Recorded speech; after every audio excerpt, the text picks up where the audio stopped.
सो hey guys, मेरा नाम है सफल बिसेन और लास्ट टाइम जो हमने क्वेश्चन नंबर 15 किया था उसी का एकदम सेम ये क्वेश्चन है, क्वेश्चन नंबर 20, जो कि पेज नंबर 222 पे है। आप देखेंगे तो ये जो एग्जाम्पल्स होते हैं हमारे इस चैप्टर पे, उसमें जो है क्वेश्चन नंबर 20 जो है वो एकदम सेम है as question number 15 of exercise 10B। तो मुझे लगा कि ये क्वेश्चन भी आपको इसी लगे यहाँ पे ही करा देना चाहिए साथ ही साथ में। तो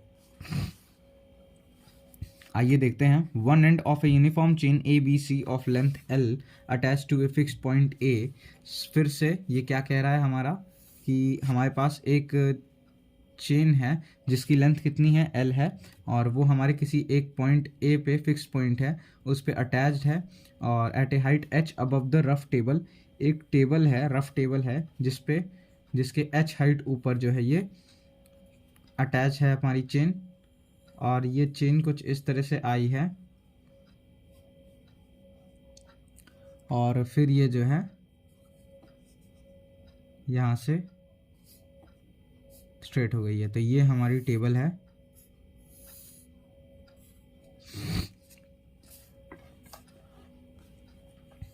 तो ये जो हमारी हाइट है h, ये हमारी टेबल से कितनी हाइट है, यहाँ पॉइंट A तक की h हाइट है। अब कह रहा है कि रफ, और ये टेबल कैसी है, रफ है। इसका मतलब कि हमारा जो फ्रिक्शन होगा इस चेन पे हमारा लग रहा होगा। The portion BC in straight, rough table, the portion BC in straight is straight होगा, यहाँ पे इज है, ये है ना, is straight and rest on the table. जो हमारा BC पोर्शन है, विच मीन्स ये पॉइंट हमारा B अगर मान लेते हैं और ये पॉइंट अगर हमारा C मान लेते हैं, तो ये हमारा BC पोर्शन है जो कि स्ट्रेट है और ये क्या कर रहा है, रेस्ट कर रहा है हमारी टेबल पे इन ए वर्टिकल प्लेन थ्रू A। ठीक, if the end C B free, अगर हमारा जो एंड C है वो फ्री है, तो हमें प्रूफ करना है कि in the limiting equilibrium position. Limiting equilibrium position का क्या मतलब हुआ कि ये जो हमारी चेन थी ये हमारे BC पोर्शन को खींचना चाह रही थी, बट फ्रिक्शन की वजह से इक्विलिब्रियम अटेन हो गया और अब एकदम पॉइंट पे, मतलब थोड़ा सा अब अगर पुश करेंगे तब हिलेगा, वरना वो जो है, जो फ्रिक्शन है वो उसको बैलेंस करके रखा है। इस पॉइंट पे लगने वाले टेंशन को फ्रिक्शन बैलेंस करके रखा है, और टेंशन क्या लगेगा, T0 लगेगा। अब हमको क्या कह रहा है कि अगर ये हमारा जो पोजीशन है वो अटेन हो गई है, तो उस केस में हमारा जो लेंथ होगा, जो हमारे टेबल के कांटेक्ट में है, उस लेंथ का उस लेंथ, मतलब वो लेंथ बतानी है कि इतनी आएगी, हमको प्रूफ करके दिखाना है। तो यही हमको कह रहा है कि position of the length of the hanging part is given by the equation इतने। ठीक, तो अब की बार हमको क्या कहा है, ध्यान से अगर हम यहाँ पे देखें तो कह रहा है कि the length of hanging part is given by the equation this, यानी कि जो हैंगिंग पार्ट है यहाँ से लेके यहाँ तक का आपकी जो हमको पार्ट है उसकी लेंथ हमको बतानी है कि वो इतनी होगी। हमको कॉन्टैक्ट वाली की लेंथ नहीं बतानी है। आपकी क्वेश्चन अगर हम पढ़ेंगे तो हमको समझ में आ जाएगा। तो ये हमको बताना है, A से लेके B तक का डिस्टेंस हमको बताना है कि इस इक्वेशन द्वारा गिवन, मतलब दिया जाएगा। क्यों भैया, क्योंकि देखिए यहाँ पे h² है और यहाँ h है और ये हमारा s क्या है, कांस्टेंट है। तो ये जो हमारा h² है इस इक्वेशन से दिया जाएगा, ये हैंगिंग पार्ट का पोर्शन है ना।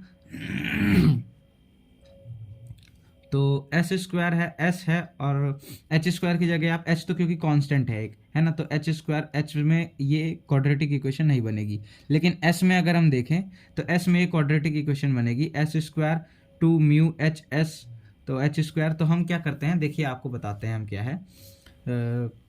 इसका आपकी ये एक चेन थी, ठीक, देखिए आपका क्वेश्चन पूछ क्या रहा है।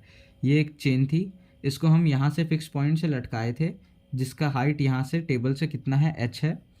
ये हमारे BC पॉइंट जो है कांटेक्ट में है हमारी टेबल के, वो कह रहा है कि ये जो हमारा A से लेके B तक का हमारा जो लेंथ है, इसको कौन सी इक्वेशन से, इस इक्वेशन से दिया जाएगा। याद करिए क्वेश्चन नंबर 15 में आपने जो इस लेंथ, ये S1 लेंथ था, वो आपने एक इक्वेशन आई थी S1 की, क्वाड्रेटिक इक्वेशन आई थी, उस क्वाड्रेटिक इक्वेशन से दिया था। तो यही बता रहा है कि हमारा जो ये AB लेंथ है ये हमारे इस तरह की क्वाड्रेटिक इक्वेशन से दिया जाएगा। तो चलिए आइए हम यहाँ पे अपना क्वेश्चन सॉल्व करते हैं। ये हमारा क्या बनेगी, एक्सिस ऑफ कोनिक, और ये हमारी क्या बनेगी, डायरेक्ट्रिक्स ऑफ कोनिक। तो यहाँ पे हम क्या कहेंगे, ए अगर हमारा एक्स कॉमा वाई है, सो हमारा यहाँ से यहाँ तक का डिस्टेंस कितना हो जाएगा, ये हमारा वाई हो जाएगा।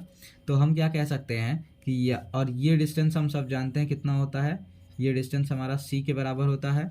तो हमारा जो यहाँ से यहाँ तक का डिस्टेंस है वो कितना हो गया, वो हमारा हो गया y minus C which is equals to H. तो और इसके बाद अब आप यहाँ पे क्या करेंगे कि ये जो हमारा लेंथ है इसको आप S1 मान लीजिए पहले की तरह, और ये जो हमारी लेंथ होगी आप इसको L माइनस S1 की बजाय अब की बार S मानिए, और ये जो पूरी लेंथ है हमारी S प्लस S1 ये हमारी कितनी है, L के बराबर है, क्योंकि हमारे क्वेश्चन में गिवन है। तो चलिए आइए इसका सोल्यूशन अब लिखते हैं। और यहाँ पे आप देख सकते हैं कि ये जो हमारे यहाँ पे अगर वेट पर यूनिट लेंथ इसका W है, तो ये जो BC पार्ट है इसका वेट नीचे की तरफ काम करेगा। सिमिलरली इसका जो रिएक्शन होगा वो R ऊपर की तरफ काम करेगा। टेंशन अगर इधर है और फ्रिक्शन हमारा फिर इधर लगेगा, क्योंकि टेंशन इधर खींचना चाहेगी, फ्रिक्शन उसको इक्विलिब्रियम में रखे हुए है, तो ये हमारा म्यू R टाइम्स इधर इस साइड फ्रिक्शन लगेगा। तो इसके अगर हम सोल्यूशन की बात करें तो सबसे पहले हम यहाँ पे लिख लेते हैं कि let W be the weight per unit length, let W be the weight per unit length of the, let W be the weight per unit length, जो हमारा क्या है, W क्या है, वेट पर यूनिट लेंथ है किसका,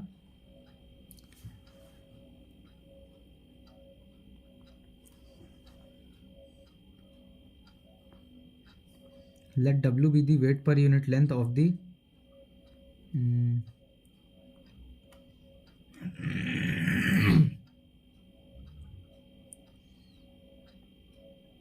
W क्या है, let W be the weight per unit length किसका है, let W be the weight per unit length of the chain, of the chain। ठीक, तो चेन का हमारा W क्या है, कभी कभी एकदम दिमाग ही ब्लॉक हो जाता है, कुछ सोच ही नहीं पाता। चलिए तो sorry, let W be the weight per unit length of the chain. तो जो हमारा इस लेंथ, ये जो चेन है इसका वेट पर यूनिट लेंथ क्या हमने माना है, W माना है।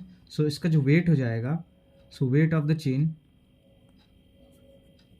वेट ऑफ चेन कितना हो जाएगा, will be equal to W into L, पूरी length into weight per unit length. तो ये उसका वेट हो गया। अब उसके बाद वेट ऑफ BC पोर्शन, तो BC पोर्शन का जो वेट होगा वो कितना होगा, S1 into W, and that is equal to जो हमारा रिएक्शन है will be equal to S1 into W. और अगर हमारा रिएक्शन S1 इंटू डब्ल्यू के बराबर हो गया, ये देखिए ना, इसका जो हमारा वेट आएगा वो कितना, W इंटू S1 आएगा, तो S1 इंटू डब्ल्यू के बराबर हो गया अगर रिएक्शन। सो एंड जो इस पॉइंट पे हमारी टेंशन लग रही होगी वो किससे काउंटर की जा रही होगी, इस फ्रिक्शनल फोर्स से। तो ये हमारा कितना है, mu into R is equal to T nought, and as T nought हमारा किसके बराबर है, तो हम सब जानते हैं कि जो हमारा टी नॉट होता है वो किसके बराबर होता है, W इंटू सी के। तो यहाँ से हम लिखेंगे कि म्यू आर किसके बराबर है, S1 into W. So mu S1W will be equal to W into C. So यहाँ से क्या आ जाएगा, C हमारा किसके बराबर आ जाएगा, म्यू इंटू S1 के। अब C की वैल्यू यहाँ से तो पता लग गई हमको, इसको हम इक्वेशन नंबर 1 कह देते हैं। अब हमको क्या फाइंड आउट करना है, हमको ये S लेंथ फाइंड आउट करनी थी। तो हम यहाँ से जानते हैं कि y minus C is equals to H है। सो क्या कहेंगे कि y is equals to H plus सी।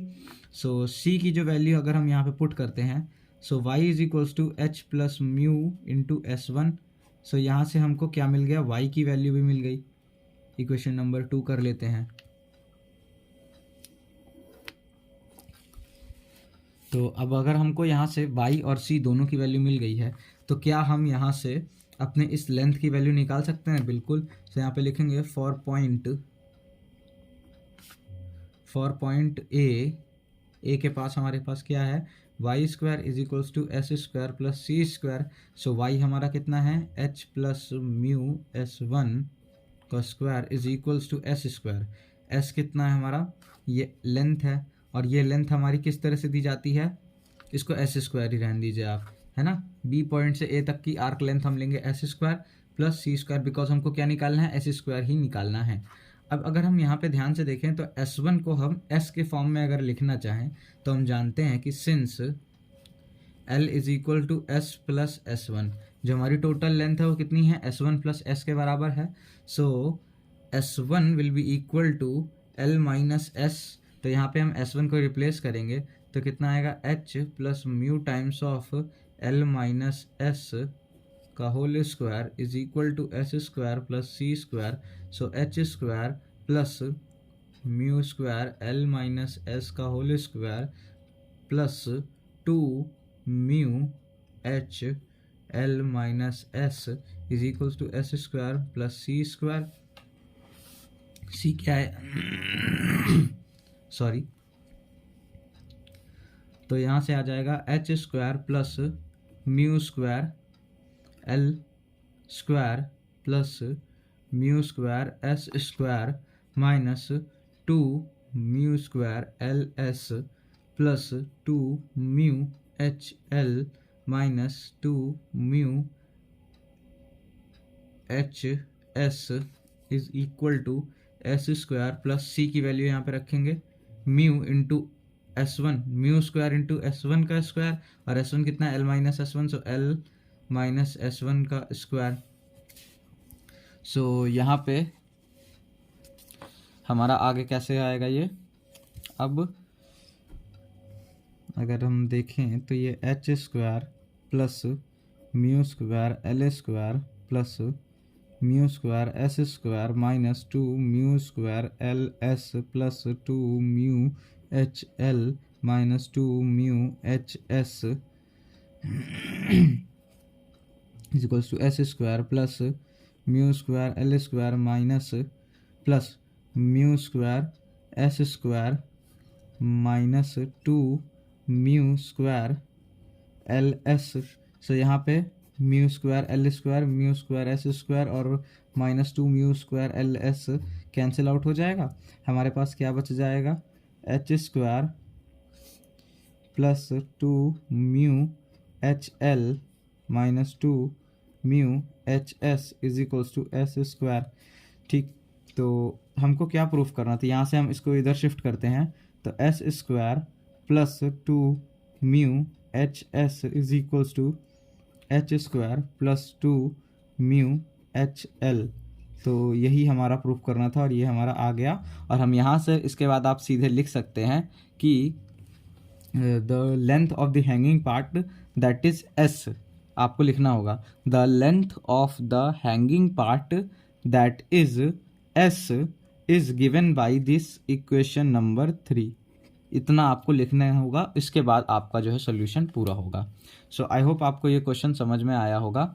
इसको अगर आप चाहते हैं तो नोट डाउन कर लीजिए। सिमिलर क्वेश्चन था, बस अब की बार क्या बोला था, एस बोला था, इसलिए हमने सोचा कि सीक्वेंस वाइज में आपको सेम पैटर्न का क्वेश्चन है तो एक ही साथ करा के आगे बढ़ते हैं। तो चलिए, आई होप आपको ये क्वेश्चन समझ में आया होगा और मिलते हैं नेक्स्ट वीडियो में। तब तक के लिए पढ़ाई करते रहिए। All the very best.